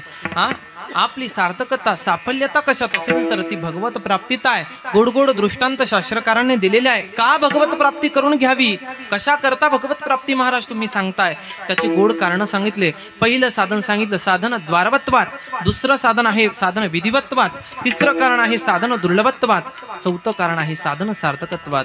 हा द्वारवत्वात पूर्वीचे जुने कीर्तनकार सांगायचे एक गावकूस आणि त्या गावामध्ये गावं असायचे पूर्वीचे आणि त्याला संपूर्ण गावाला तटबंदी असायची, गावकूस त्याला म्हटलं जातं. आणि एक आंधळा मनुष्य त्या गावामध्ये त्याला जायचं आणि एक कीर्तनकार व्यक्ती त्याला भेटला आणि त्याने विचारलं, का हो महाराज मला गावामध्ये जायचंय, मला या तटबंदीचा या गावकुशीचा दरवाजा कुठे आहे ते सांगता. ते कीर्तनकार म्हटले, भल्या माणसा. दीपक भाऊ ते बोलले, भल्या माणसा मला 10 ते 12चं कीर्तन आहे. असं असं त्याला सांगितलं, हात करून सांगितलं, म्हणे अशा अशा मार्गाने जा. ते कीर्तनकार निघून गेले आणि त्या असणाऱ्या आंधळ्या मनुष्याला खाज आली पूर्ण संपूर्ण शरीराला आणि पूर्ण संपूर्ण तटबंदी फिरायचा, गावाची पूर्ण गावकूस गोल गोल फिरायचा आणि दरवाजा आला की खाज यायची, पूर्ण गोल गोल फिरायचा आणि दरवाजा आला की खाज यायची. आता मला सांगा, हा किती पण गोल फिरून दरवाजा आल्याच्या नंतर त्याला खाजव लागली तर याला दरवाजा मिळणार आहे का? तसंच आहे, त्याला हसू नका, आपलं सुद्धा तसंच आहे. मनुष्याला संसार रूपी खाजव लागली आणि मनुष्यानं हा परमार्थ रूपी दरवाजा सोडून दिलाय महाराज. विठ्ठल विठ्ठल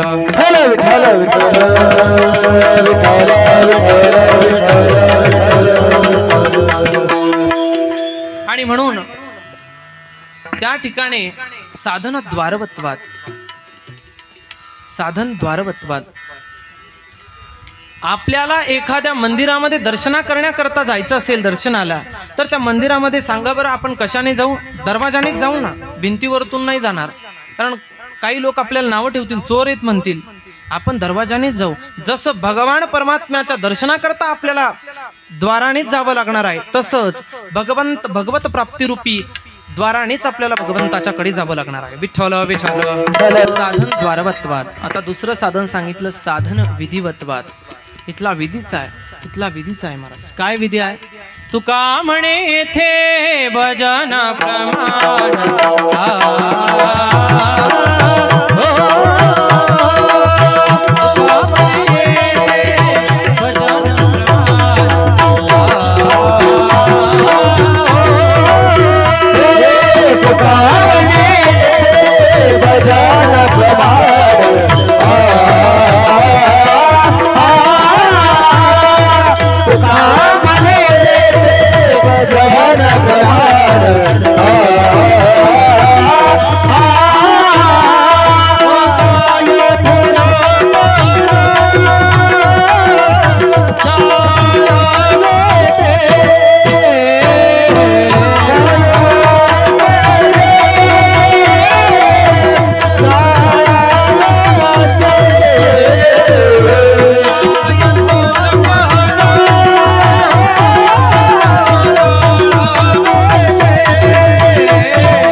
तुका म्हणे थे भजन प्रमाण, काय थोर प्राणाला जाळावे ते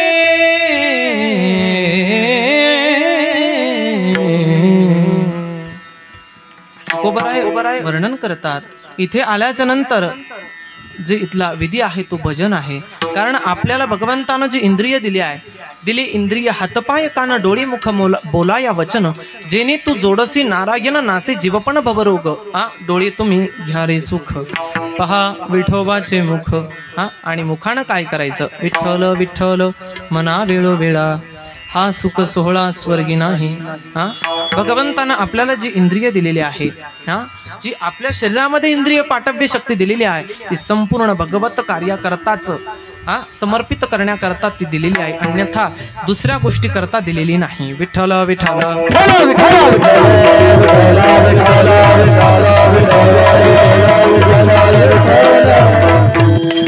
साधन विधिवत्वात इथला विधीचा आहे. तुका म्हणे येथे भजन प्रमाण. तिसरं कारण आहे, तिसरा विधी सांगितलाय साधन दुर्लभत्वात. मगाशीच महाराजांनी प्रमाण दिलं की नरदेह दुर्लभ जाना. आणि चौथा विधी आहे, तुका म्हणे जन्मा आल्याची सार्थक, विठ्ठलची एक देखील. तुका म्हणे जन्मा आल्याचे सार्थक, तुका म्हणे जन्मा आल्याचे सार्थक, तुका म्हणे जन्मा आल्याचे सार्थक, तुका म्हणे जन्मा आल्याचे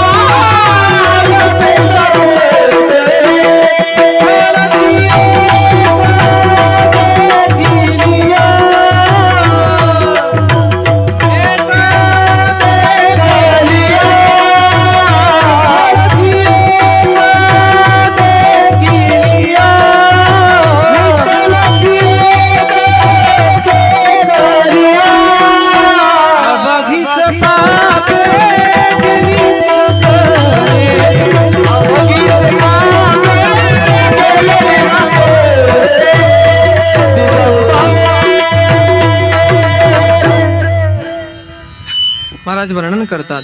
तुका म्हणे जन्मा आल्याचे सार्थक, विठ्ठलाची एक देखिलिया.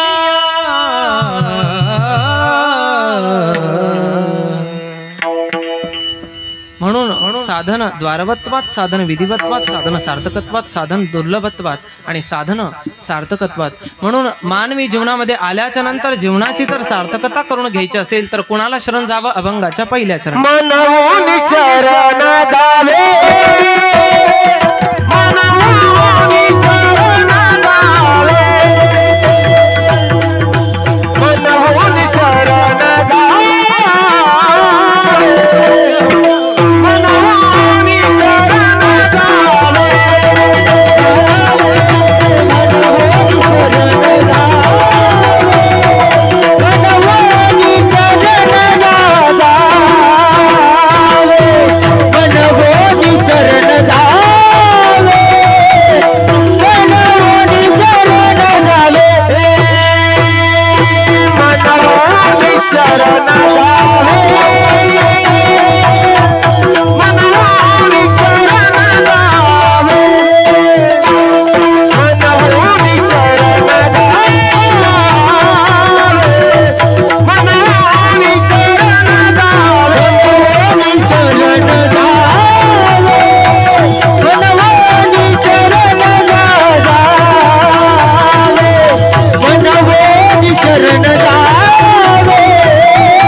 म्हणून शरण जावे सर्व भावे देवासी।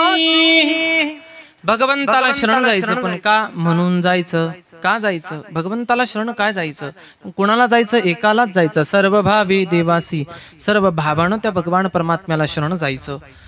सर्व भावानं, त्याच्याकरता भाव असला पाहिजे। भावेन देवम कलया नरेंद्रम तनेन कांता कपटेन शत्रु सत्येन मित्रम च कृपया च पुत्रम ज्ञानेन मोक्षम वशमानयन्ति। भगवंताला प्राप्त करण्याकरता भाव पाहिजे, काही न लगे एक भावची कारण। तुका म्हणे आन विठोबाची, शुद्ध ज्याचा भाव झाला दुरी नाही देव त्याला। देवा कारणे भाव तस्मात काही न द्यावे नवे फार सेवेत।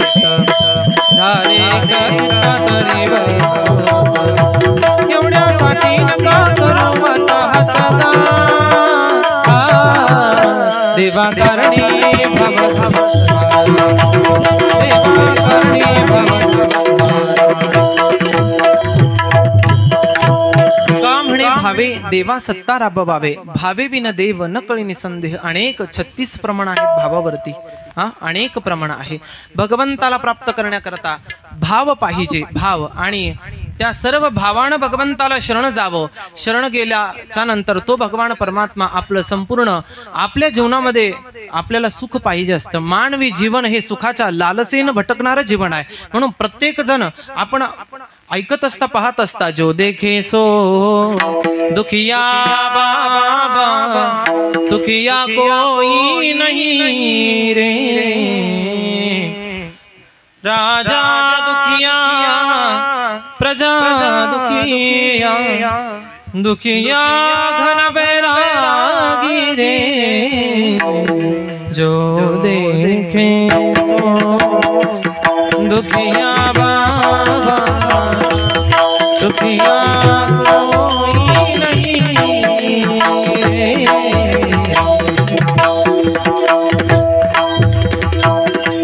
जीवनामध्ये सगळे दुःखी आहे, मग सुखी कोण आहे? भागवतामध्ये शुकदेवजी वर्णन करतात, मैत्रेयजी विदुरांना सांगतात, जगामध्ये सुखी कोण आहे?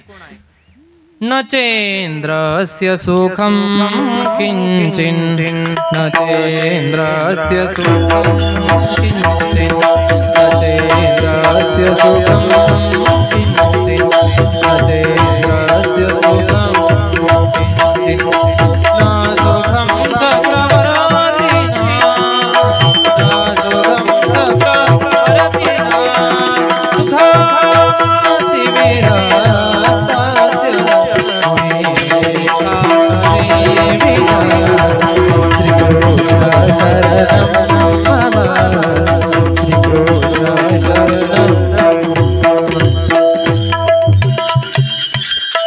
जीवनामध्ये सुखी कोण आहे? न चेंद्रस्य सुखम किंचिन सुखम चक्रवर्तीनः सुखमस्ति विरक्तस्य मुनिरेकांत जेविनः।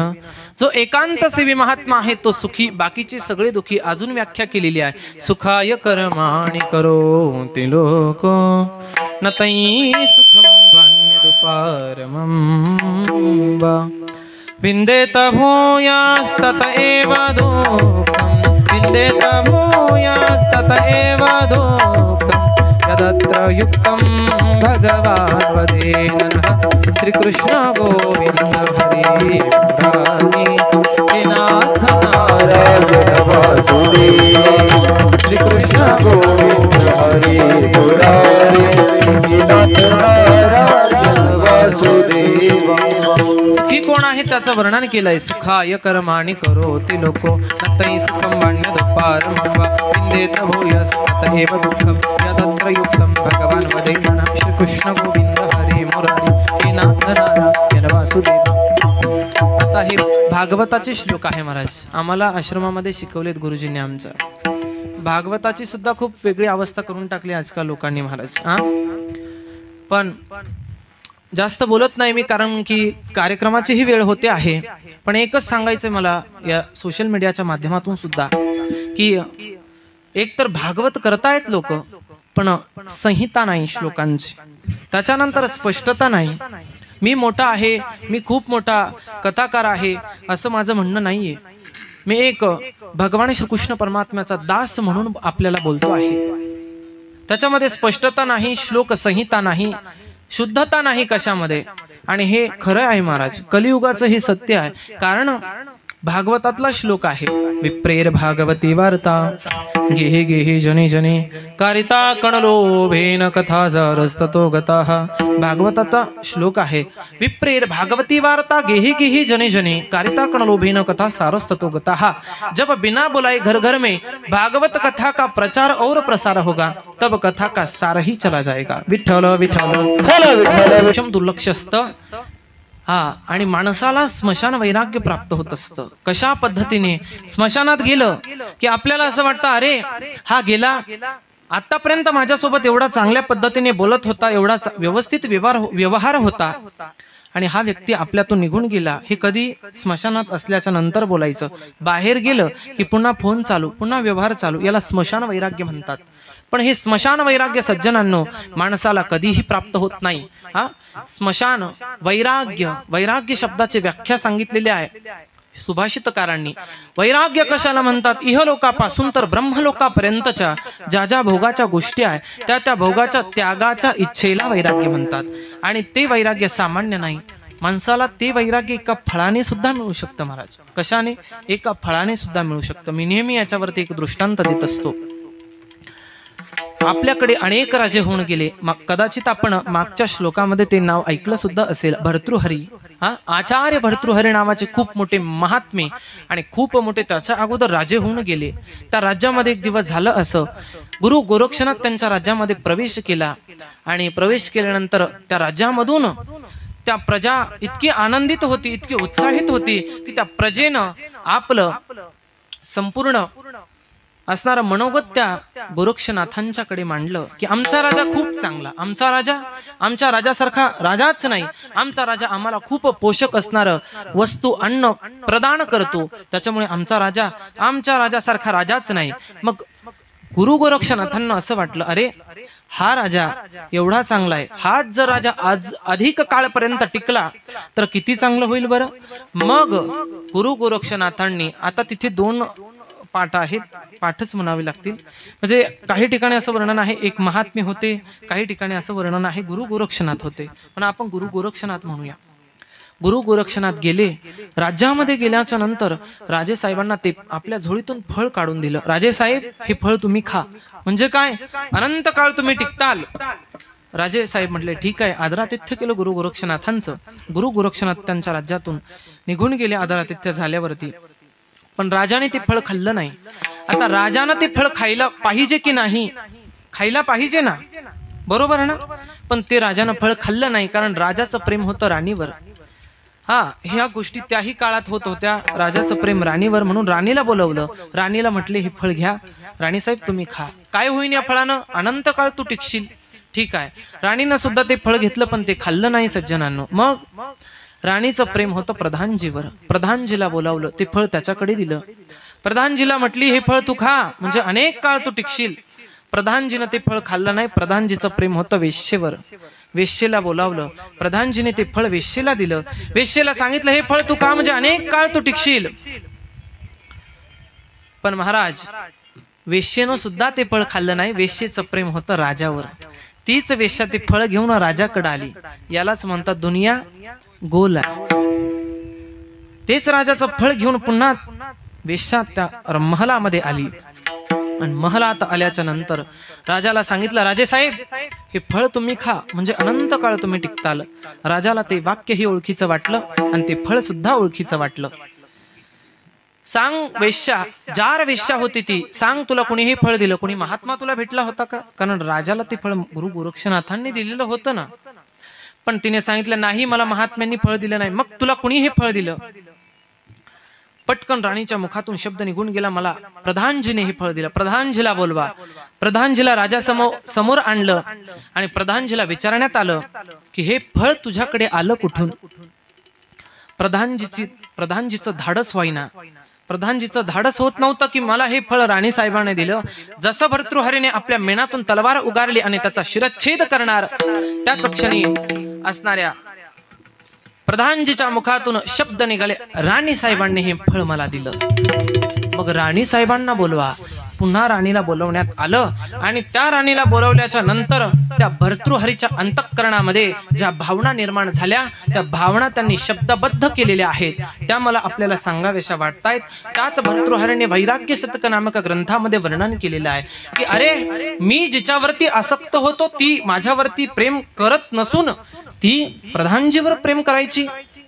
बरं, तो प्रधानजी तिच्यावर प्रेम करत नव्हता, त्याचं प्रेम वेश्येवर. बरं, ती वेश्या त्याच्यावर प्रेम करत नव्हती, ती वेश्या राजावर प्रेम करायची. धिक्कार असो याचा. त्यांनी त्या भावना शब्दबद्ध केल्या.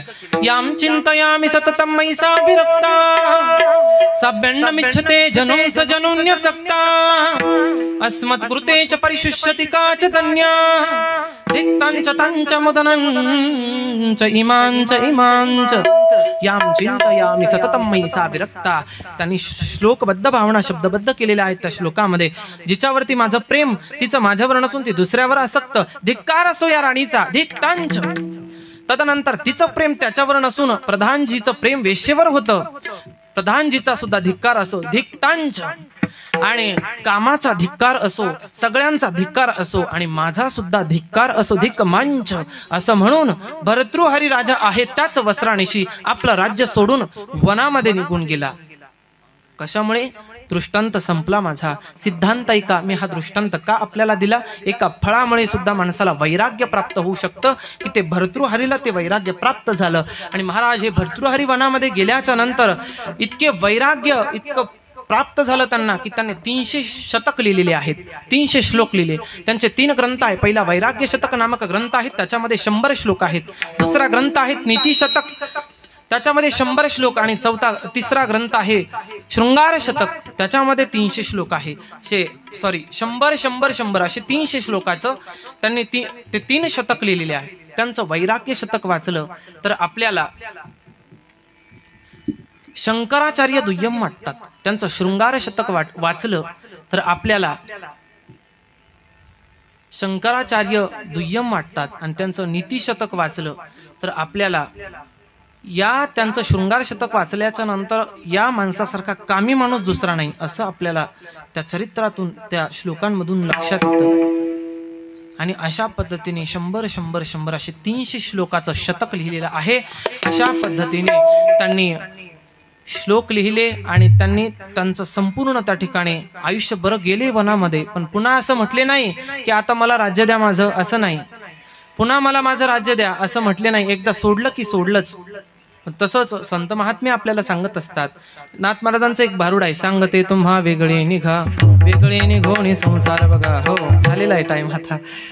सांगते तुम्हा वेगळी निघा वेगळी निघून संसार बघा. आता महिला मंडळ याचा वेगळाच भाव घेतं, पण याच्यात नाथ महाराजांनी साक्षी भाव दाखवलेले आहे की बाबांनो आपणच आपला संसार कसा करतो हाच थोडासा आपण बाजूला व्हायचा आणि आपण आपला परमार्थ संसार कसा करतो हे आपणच आपला निर्देश करायचा असतो. हे साक्षी भाव दाखवलेले आहे. याचा अर्थ असा नाही की आपण वेगळं निघायचं आणि बघा वेगळं निघून किती आनंद आहे असं नाही. साक्षी भाव त्यांनी दाखवलेले. परमार्थ संसार करत असताना परमार्थ संसारामध्ये कसा करायचा तर ब्रह्मण्यधाय कर्माणि संगम त्यक्त्वा करोति यः लिप्यते न स पापेन पद्मपत्रमिमांभसः.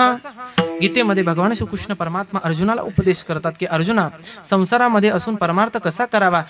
पाण्यामध्ये कमळाचं पान असून सज्जनांनो कधीच ओलं होत नाही. तशा पद्धतीने माणसानं संसारात असून परमार्थ करावा.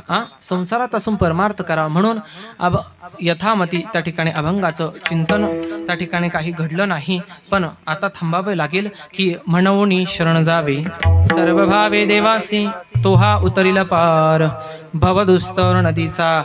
भगवंताला शरण गेल्याच्या नंतर काय होणार आहे तो भगवान परमात्मा आपल्याला संसार रूपी भवसागरातून तरुण नेणार आहे. आणि तो भगवान परमात्मा कसा आहे तर 3ऱ्या चरणात वर्णन केलं. बहु आहे करुणावंत अनंत हे नामज. अनंत नाव आहे म्हणून त्या परमात्म्याला तुम्ही कसंही आळवा. आणि मग काहीशा साधकांनी तुकोबारायांना प्रश्न केला का हो तुकोबाराय तुम्ही हा अनुभव सांगताय हा स्वतःचा आहे की दुसऱ्यांचा आहे.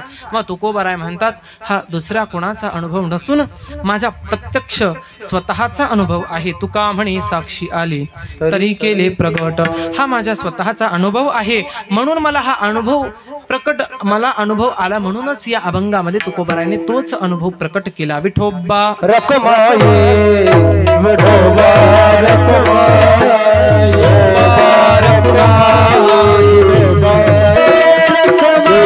विठोबा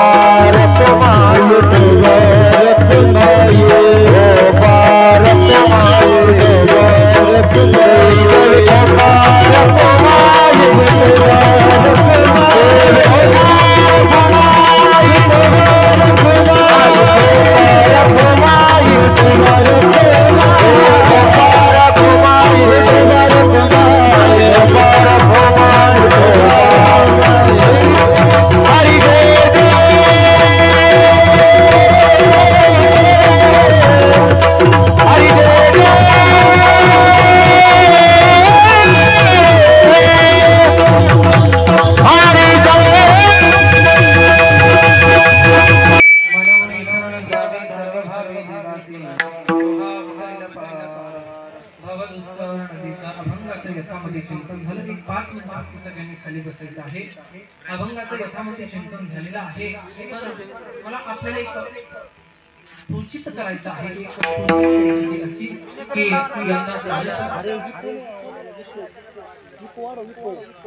विठ्ठल विठ्ठल हला विठ्ठल विठ्ठल विठ्ठल विठ्ठल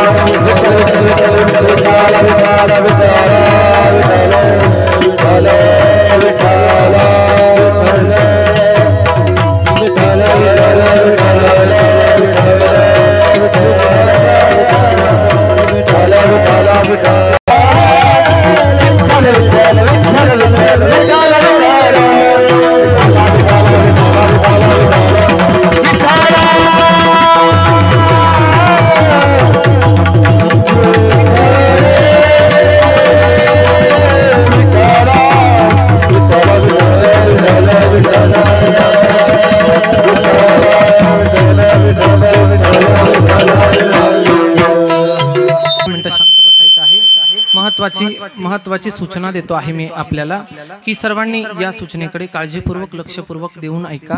यंदाचं वर्ष हे आपल्याला एक सूचना द्यायची ती अशी की यंदाचं वर्ष हे संतश्रेष्ठ संत कवी महिपती महाराजांचं फिरता नारळी सप्ताहाचं 59वं वर्ष आहे आणि तेच असणार महिपती बाबांचा जो फिरता नारळी सप्ताह आहे तो योगायोगानं आमच्या असणाऱ्या आपल्याच राहुरी फॅक्टरीवरती तो नारळ आपल्या फॅक्टरी मध्ये घेतलेला आहे आणि म्हणून भव्य दिव्य असं त्या ठिकाणी सप्ताहाचं त्या ठिकाणी आयोजन केलेलं आहे. त्या सप्ताहाचा कालावधी असा आहे 18/4 ते 25/4 पर्यंतच्या या कालावधीमध्ये अनेक थोर महात्म्यांचे त्या ठिकाणी कीर्तन आयोजित केलेले आहे, प्रवचन आयोजित केलेले आहे. म्हणून आपल्याला विनंती असेल की मी आपल्याला एक महिपती बाबांचा दास म्हणून आपल्याला मी आवाहन करतो, सोशल मीडियाच्या माध्यमातून सुद्धा मी बोलतो आहे, आपल्याला आवाहन करतो की आपण सर्वांनी त्या ठिकाणी फॅक्टरीवरती त्या कार्यक्रमासाठी सर्वांनी उपस्थित राहावं. कारण संतश्रेष्ठ महिपती महाराज हे सामान्य नाही, आपल्या राहुरी तालुक्याचं पूर्ण आपल्या नगर जिल्ह्याचं दैवत आहे. महाराज संतश्रेष्ठ महिपती महाराज सामान्य नाही, 288 संतांचे चरित्र एकटाकी लिहिणारे संत म्हणजे संत कवी महिपती महाराज आहे आणि आपल्याला त्यांचा बराचसा कथाभाग माहिती आहे. म्हणून त्यांचं चरित्र सामान्य नाही आणि तदनंतर सुद्धा हा सप्ताहाचा कालावधी झाल्याच्या नंतर मला वाटतं अक्षय महाराज कलशारोहण सोहळा पण होणार आहे ना. नंतर हा 28/4 पासून कलशारोहणाचाही कार्यक्रम होणार आहे. त्याच्यामध्ये विशेषतः विष्णुयाग यज्ञाचा प्रारंभ त्या ठिकाणी आयोजित केलेला आहे. तो विष्णुयाग यज्ञ म्हणजे सामान्य नाही. यज्ञात भवति अन्नात भवति भूतानि पर्जन्यादन्न संभवः यज्ञात भवति पर्जन्यो यज्ञ कर्म समद्भवः. तो यज्ञ झाल्याच्या नंतर व्यवस्थितरित्या अन्नधान्य आपल्याला पोषक असं मिळतं. यज्ञ झाल्याच्या नंतर तो यज्ञ आपल्याला यज्ञात भवति पर्जन्यो पाऊस आपल्याला देतो, अनेक आपल्याला निरोगी ठेवतो. म्हणून त्या यज्ञामध्ये विष्णुयाग नावाचा यज्ञ, त्याच्यामध्ये सुद्धा संतश्रेष्ठ महिपती बाबांनी 288 संतांचे चरित्र लिहिले ना. मग तेवढ्याच जोड्या 288 तिथे बसणार आहेत. तेवढंच नाही तर 288 पखवाद वादक, 288 टाळकरी, 288 सगळी मला खूप त्या ठिकाणी वर्णन करू शकत नाही, इतका भव्य दिव्य त्या ठिकाणी कार्यक्रम आहे. म्हणून आपल्याला या ठिकाणी विनंती आहे की सर्वांनी त्या कार्यक्रमाकरता यावं, हीच माझी सूचना होती. आजची झालेली सेवा यथामती अभंगाचं चिंतन झालं आणि या माऊलीला आजच्या झालेली संपूर्ण सेवा या आजींच्या चरणी समर्पित करतो. कैलासवासी गंगा भागीरथी शांताबाई विश्वनाथ पाटील त्यांचा खूप मोठा परिवार आहे आणि माझ्याकडे त्यांचेच असणारे चिरंजीव श्री बाबासाहेब विश्वनाथ पाटील उरे, त्यांचा मुलगा श्री रावसाहेब रामचंद्र पाटील देठे, जावई श्री आबासाहेब विश्वनाथ पाटील उरे, मुलगा श्री सोपान विश्वनाथ पाटील उरे, मुलगा श्री सोपान मुरलीधर पाटील आढाव, जावई आणि सौभाग्यवती मुक्ताबाई सोपान पाटील आढाव मुलगी. मला सांगितलं अतिशय गोड कुटुंब आहे महाराज हे आणि धार्मिक कुटुंब आहे. कारण आजी आपण त्यांच्याकडे पाहिलं तर अतिशय त्यांचा गोड स्वभाव असं मला सांगितलं आणि त्यांच्या गळ्यामध्ये पवित्र तुळशीची माळ, डोक्याला पवित्र अशा तुळशीचा बुक्का, सुंदर जीवन जगलात आजी, सुंदर जीवन जगल्या आणि तदनंतर सुद्धा पुढच्या पिढीला त्यांनी आध्यात्मिक प्रोत्साहन देऊन पुढे त्यांना शिकवलं आणि ते शिकवलं. ते कसं शिकवलं हे आपल्याला तर माहिती नाही, पण या कार्यक्रमाच्या माध्यमातूनच कळतंय त्यांचे संस्कार. विठ्ठल विठ्ठल. म्हणून अशा पद्धतीने अतिशय उरे परिवार हा खूप गोड परिवार आहे आणि यांच्या माध्यमातून माझ्याकडे सेवा आलेली होती. यथामती अभंगाचं चिंतन झालं. सज्जनांना थोडा उशीर झाला, त्याच्यामुळे क्षमस्व कारण कीर्तनाला चालू करायला उशीर झाला आणि तिकडे लाईव्ह सुद्धा चालू आहे. म्हणून आपले काही 15-20 मिनिटं जास्त घेतले असेल तर पुन्हा एकदा माफी मागतो, विनंती करतो आपल्याला. आणि झालेली सेवा भगवान श्री पंढरीश परमात्म्याच्या चरणी, संत श्रेष्ठ महिपती महाराजांच्या चरणी, श्रीकृष्ण परमात्म्याच्या चरणी आणि आजींच्या चरणी समर्पित करून याच ठिकाणी सेवेला पूर्ण विराम देतो. ज्ञानेश्वर माऊली, ज्ञानराज माऊली, तुकाराम ज्ञानेश्वर माऊली, जय जय ज्ञानेश्वर माऊली, ज्ञानराज माऊली, तुकाराम ज्ञानेश्वर माऊली, जय जय ज्ञानेश्वर, जय जय ज्ञानेश्वर.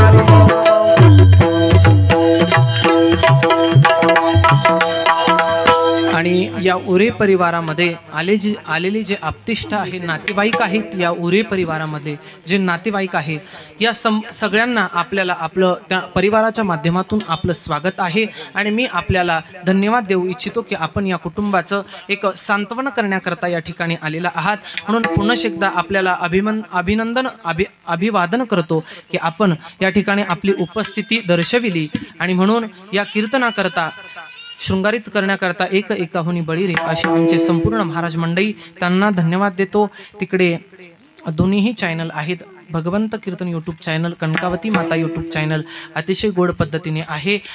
आपण सुद्धा कदाचित घरी गेल्याच्या नंतर ते चॅनल तपासा, ते उघडा, सर्च करा, त्याच्यावरती खूप सुंदर अशा पद्धतीने कीर्तन प्रवचन आहेत. आपण ते ऐका. जीवनाची सार्थकता सफलता करायची असेल तर निश्चित माणसानं कीर्तन प्रवचन आदी करून, आणि हेच साधन राहिलेलं आहे महाराज. आता आजकाल लोकांना सुधारण्याकरता कीर्तनच साधन राहिलेलं आहे, याच्या व्यतिरिक्त दुसरे कोणतीच साधनं नाही. म्हणून एवढीच आपल्या समोर विनंती करतो आणि झालेली सेवा आपल्या संपूर्ण सज्जन श्रोतवृंदांच्या चरणी नतमस्तक होतो. फक्त 1-2 मिनिटं आपल्याला विनंती आहे की जागेवरून कोणी उठायचं नाही. आरती होईल, तदनंतर श्रद्धांजली आणि ज्ञानेश माऊलींच्या पसायदानाने कार्यक्रमाचा समारोप होणार आहे. म्हणून थोडा टाइम झालाय, फक्त आपले 5 मिनिटं घेणार आहे, कारण की माऊलींच्या पसायदानानं आपल्याला समारोप करायचा आहे. वारकरी संप्रदायाचा हा दंडक आहे, म्हणून घाई करू नका. विठ्ठल जय जय.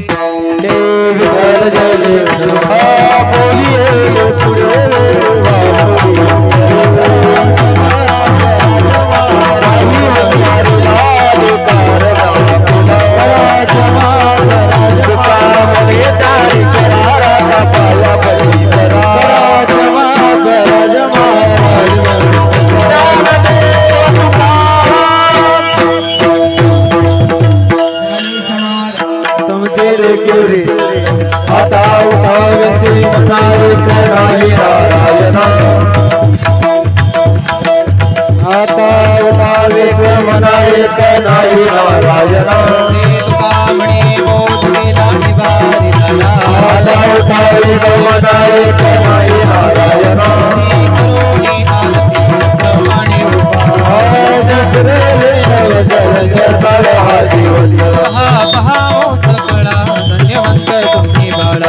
माझी फुले सर्वत्र संध्याकाळ दिवस माझी फुले सर्वत्र संध्याकाळ दिवस प्रेम सप्रेम आरती गोविंदा ते म्हणती रंगातील नरेंद्र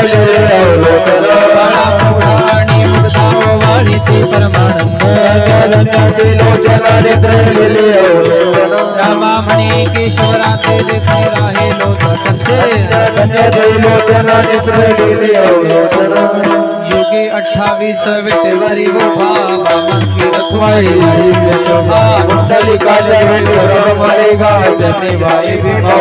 जय देव जय पांडुरंगा रखमाई वल्लभ राई वल्लभ भावे जलता जय देव तुलसी माला गला करके कासे पीतांबर कसुल्लभ देव सुरवर नित्य शिवेती गरुड़ जय देव जय पांडुरंगा रखमाई वल्लभ राई वल्लभ भावे जलता जय देव आजाद मार्ग की मंगल नीति जलवादि पर साधन जलवाद पर मुक्ति नाम देव भावे जय पांडुरंगा रखमाई वल्लभ राई वल्लभ भावे जलता जय देव आरती नारायण महादेव देश सेवकी सब पदो वेदना माता आरती नारायण यो जली नार जगी हे जगत कोटि अवतर गण नाव ढूले ज्ञानी आरती नारायण राम कबीर बोले विश्व मत के राम जाल भाई मंगल करे आरती नारायण महाकवल देवा देव कर मनोवेदना माता आरती नारायण आरती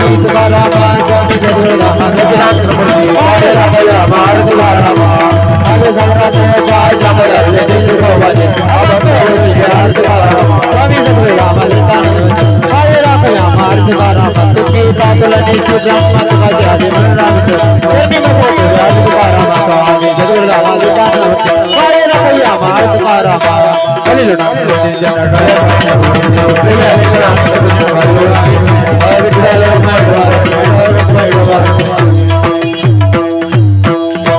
जन भावी माझी आस जन्मोजन्मी तुझा दास पंढरीचा वार करी वारी सुकून दे हरी संत संगे सर्व काळ अखंड प्रेमाचा कल्लोळ चंद्रभागे स्नान तुका मागे जिना पंढरीचा वार करी वारी सुकून अल्पायुष्य भावे तया कुळा माझी आस हरीच्या दासा कल्पनेची बाधा न हो कवणे ही कळी संत मंडळी सुया संस्काराचा वारण लागू राजसा माझी विष्णुदास भाविकासी म्हणे तया सावे कल्याण ज्या मुखी नान पांडुरंगा तुझ प्रती आहे देशील तरी काय पांडुरंगा तास निर्विहेची मज आणि दे तुझे काय मागो देवा का म्हणे आता उद्धार तो होई मज ठेवी पायी संताची तास निर्विहेची मज दे आणि तुझे काय मागो देवा ज्ञानदेव तुकाराम ज्ञानदेव तुकाराम ज्ञानदेव तुकाराम ज्ञानदेव तुकाराम तुकाराम तुकाराम कुंडली कबरदार विठ्ठल ज्ञानदेव तुकाराम